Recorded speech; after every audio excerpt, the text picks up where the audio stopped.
Que no hay guerra buena, dicen, y la guerra obliga a la gente a hacer cosas terribles. En noviembre del 2024, la JEP imputó a 6 exintegrantes del secretariado de las FARC por reclutamiento forzado y violencia sexual contra niños. Este mes que viene, abril, las FARC deberán decidir si aceptan o no su responsabilidad por estos y otros delitos contra menores. La JEP contabiliza 18.667 niños.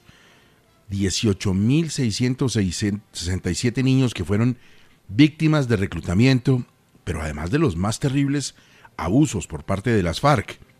Estos niños hoy se sienten abandonados por el Estado y sin justicia. Diana, usted habló con una de estas niñas, hoy por supuesto adulta. Sí, Gustavo, hablé con Daisy. Ella hoy tiene 38 años, es mamá de 5 hijos y aún llora cada vez que recuerda cómo fue reclutada por la fuerza, por las FARC. Me reuní con ella en Bogotá y le pedí que me contara su historia. Ella es Daisy y esta historia comienza en Casanare. Bueno, Daisy, comencemos esta historia. En Casanare, su infancia. Pues mi infancia realmente fue hasta los 11 años. Fui de una familia muy humilde. Estudié hasta cuarto primaria en ese entonces, pero fui muy feliz con mis padres, mis hermanos, hasta que llegó la guerrilla. ¿Cómo se da ese día en que usted llega a la guerrilla? Eso fue en unas fiestas en el pueblo. Me acuerdo que mi mamá nos dijo, vámonos a las fiestas. Nosotros cada año salíamos al pueblo. Y resulta y pasa que allí, cuando nosotros llegamos, había muchísima guerrilla. Tal vez me estaban espiando a mis papás porque yo tenía 11 años. Y una noche llegó un comandante del Frente 28, se llamaba Jair.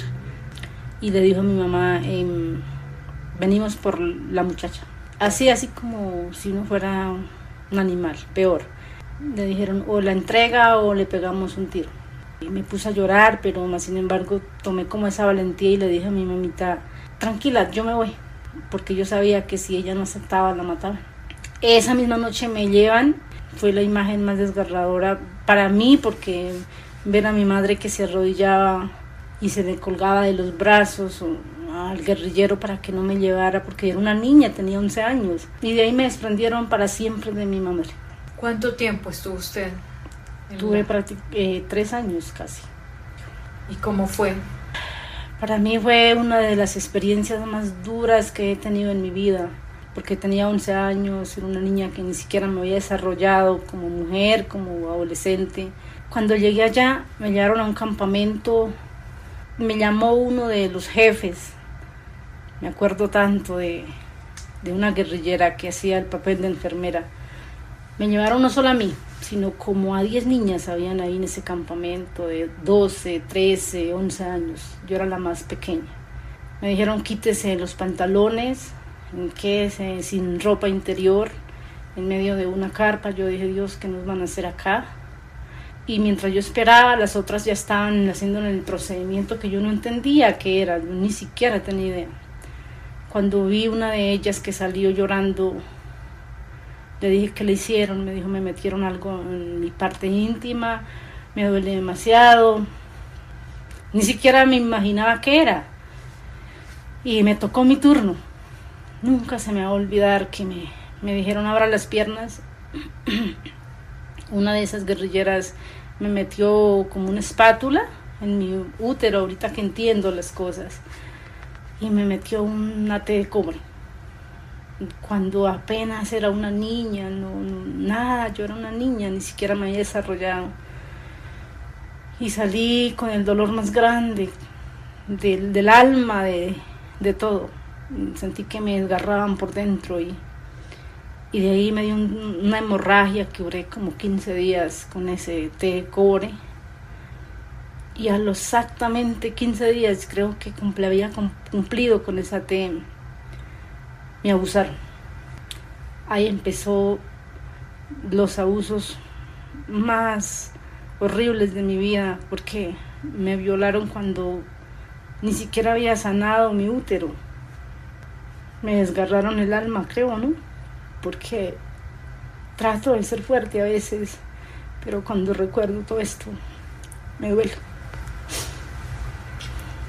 Daisy, cuando empieza este proceso de las FARC y este proceso de paz, ellos en un principio niegan el reclutamiento de menores y niegan el abuso de menores. ¿Qué tanta participación tuvieron estos comandantes de las FARC en estos abusos de los que usted y tantas niñas fueron víctimas? Me parece que son unos mentirosos, son cínicos, porque se burlan de las víctimas que fuimos de ellos. Porque los comandantes principales de las FARC fueron los que hicieron todo esto. Porque si ellos no hubiesen ordenado reclutar tantos niños como me pasó a mí, no fuera sucedido esto. Porque las FARC sí violó niños, sí reclutaron a niños menores de edad. Yo tenía 11 años. Me violaron, me abusaron de todas las maneras posibles. Daisy, una de las personas que ha negado su participación en estos procesos de abuso contra los menores en las filas de las FARC es la hoy senadora Sandra Ramírez. ¿Qué papel tuvo ella? Griselda Lobo, Sandra Ramírez es la misma. Ella era la mujer del comandante general de las FARC. Y ella de tiro fijo, ella era de Manuel Marulanda. Ella era la que mandaba también. Ella ordenaba, hacía filas de niñas de 11, 12, 13 años para los comandantes generales en esa época del secretariado de las FARC. Uno pasaba primero por el registro de ella y después lo mandaba con el comandante que decidiera con qué niño iba a estar esa noche. Es decir, ella le llevaba a las niñas. Y ella lo hacía los domingos y los miércoles, porque esos días eran los días de tener, me perdonan lo que le voy a decir, ser como tan clara, pero esos días eran los días de tener sexo, los comandantes, porque los comandantes eligían cuál niña iba a estar con ellos, y la que hacía eso era Sandra Ramírez. La senadora que ahora dice que es como que se la da de que ella es la que nos da ejemplo de moral. Es una cínica, ella debería estar en la cárcel, no debería estar en el Congreso, porque ella era la que nos escogía y la que nos mandaba a que nos violaran toda la noche. Yo a ella la conocí en San Vicente del Caguán, entonces nos escogían y nos llevaban solo para que nos violaran y ya nos sacaban de ella. Nos ponía como de empleadas a las niñas para ella, porque ella hacía todo lo que el marido le dijera y nos humillaba, nos amenazaba. Cuando ella quería ordenaba consejos de guerra, nos mandaba a amarrar. No solo ella, sino todos los comandantes que están allá en el Congreso de la República. Ellos son los asesinos, violadores. Diana, cuando uno oye este testimonio de cosas que uno como periodista ha sabido y ha percibido durante tanto tiempo, pues uno queda otra vez destruido. Y yo creo que la paz tiene unas consecuencias, la paz tiene unos acuerdos, la paz tiene una posibilidad en ciertos escenarios de olvido, de perdón, de reconstrucción, pero estas cosas no se les puede echar tierra por encima. Una cosa es reclutar mayores y ponerlos a combatir, que es doloroso, que es triste, que atenta contra los derechos humanos, pero estos abusos son de enfermos mentales, son de personas que tienen un problema mental muy grave y muy delicado en su cerebro, y esto no se puede olvidar y no puede caer en la impunidad. Lo que hicieron con niños, Cristo, es que esto no tiene presentación.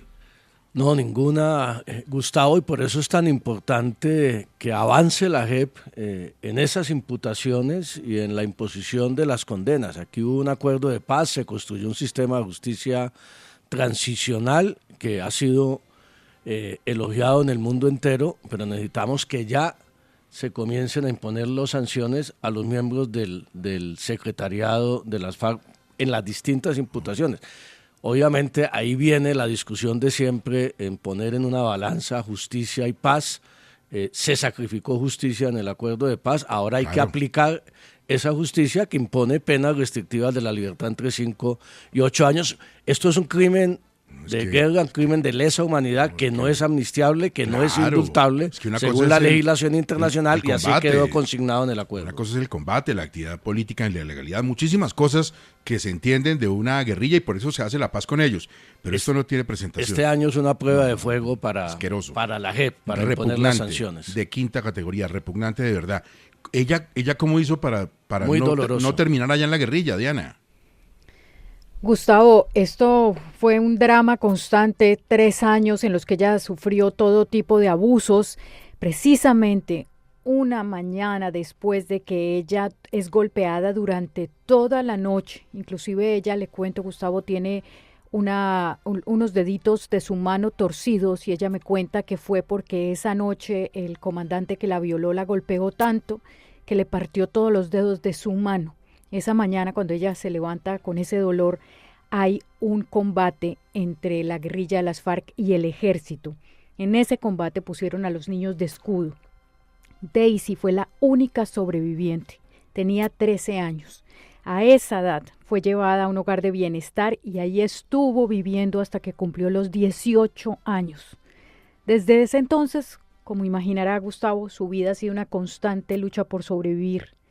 Hoy le pregunto precisamente qué siente ella cuando ve a estos comandantes de las FARC como senadores en el marco de este acuerdo de paz con las FARC. Esto me contesta Gustavo.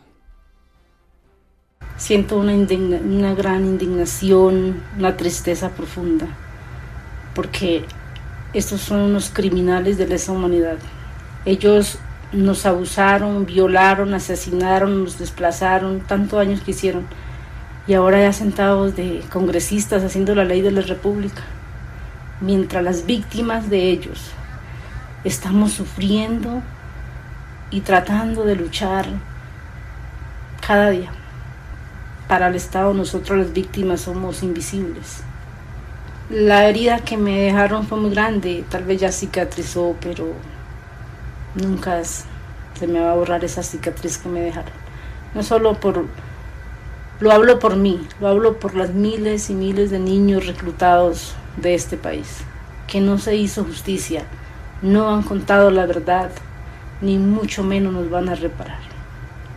Nosotros somos las víctimas invisibles, las víctimas que sufrimos, los que realmente sufrimos el conflicto, fuimos nosotros los niños. Y no, mire dónde estoy.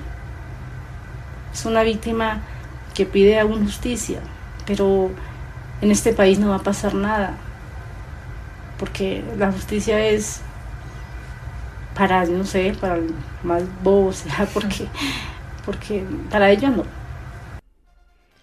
Daisy trabaja hoy como empleada doméstica y me cuenta cómo cuando saben que estuvo reclutada por las FARC, pues sencillamente la botan del trabajo.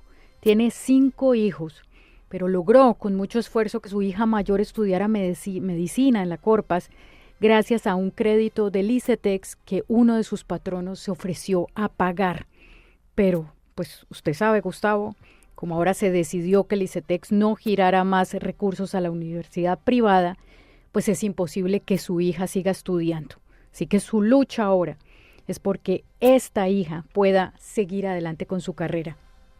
Gustavo, como usted mencionaba esta cifra, Daisy es solo una de las 18.677 niños y niñas que fueron víctimas de las FARC.